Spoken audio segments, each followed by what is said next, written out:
তো গাইস এখানে পজিশনে দেখতে পাচ্ছেন যে আমি জুবিল্যান্ট ফুডওয়ার্কস এই স্টকটাতে একটা ট্রেড নিয়েছিলাম, ইন্ট্রাডে ট্রেড করেছিলাম এবং এখানে 7 কোয়ান্টিটি দিয়ে ট্রেড নিয়েছি আর টোটাল 46-47 টাকার মতো প্রফিটে ক্লোজ করেছি। তো অ্যাকচুয়ালি যেটা ঘটেছে এখানে আপনারা দেখতে পাচ্ছেন যে আমি এই রকম এরিয়াতে এন্ট্রি নিয়েছিলাম। এখানে আমি এন্ট্রি নিয়েছিলাম, আমার এসএল মোটামুটি এত দূর পর্যন্ত ছিল এবং টার্গেটের কথা বলতে গেলে এত দূর পর্যন্ত টার্গেট ছিল, বাট টার্গেট পর্যন্ত যায়নি এবং আমি এন্ট্রি নিয়েছিলাম মোটামুটি 11টা, এখানে 11টা 15 মোটামুটি দিকে আমি কিন্তু এন্ট্রিটা নিয়েছিলাম, বাট সেই রকমভাবে মোমেন্টাম দেয়নি। 4-5% মতো মোটামুটি মোমেন্টামের টার্গেট ছিল, বাট সেই অনুযায়ী মোমেন্টাম দেয়নি। যদি এখান থেকে এন্ট্রি প্রাইস থেকে দেখা যায় ম্যাক্স টু ম্যাক্স এখানে 1.41% দিয়েছে, মানে মোটামুটি 10 পয়েন্টের মতো কিন্তু স্টকটাতে আপসাইডে মোমেন্টাম দিয়েছিল।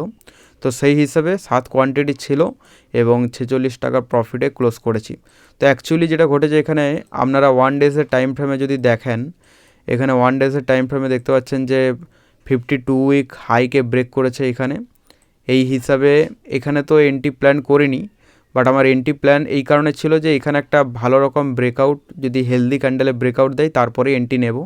সেই হিসেবে এখানে দেখুন যে মার্কেটে টাইম স্পেন্ড করেছে, এখানে প্রথমে ব্রেকআউট দিয়েছিল বাট এটা ফেক আউট হিসাবে মার্কেটে রেডে ক্লোজ করেছে, তারপরও আবার এর উপরে ক্লোজ করেনি, মানে এখানে 2-3টা ক্যান্ডেল টাইম স্পেন্ড করে ফাইনালি যখন ব্রেক করলো এবং ব্রেক করার পর এখানে আমি এন্ট্রি নিইনি, কারণ এখানে 1 আওয়ারের টাইম ফ্রেমে আপনারা যদি দেখেন 1 আওয়ারের টাইম ফ্রেমে এখানে যেটা ঘটেছে যে এটা হচ্ছে এর আগের দিন, মানে প্রিভিয়াস ডেজতে এখান থেকে এত দূর পর্যন্ত মোমেন্টাম দিয়েছিল, তারপর ক্যান্ডেল ক্লোজের আগে কিন্তু আবারও এখানে ডাম নেমেছিল।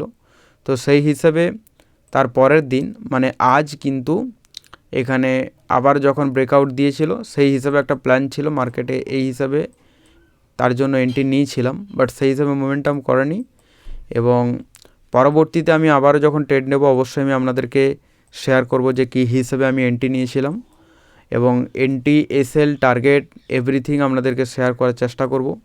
তো তার জন্য চ্যানেলটিকে সাবস্ক্রাইব করে রাখতে ভুলবেন না। দেখা হচ্ছে পরবর্তী ভিডিওতে, ততক্ষণ ভালো থাকবেন। Bye bye guys.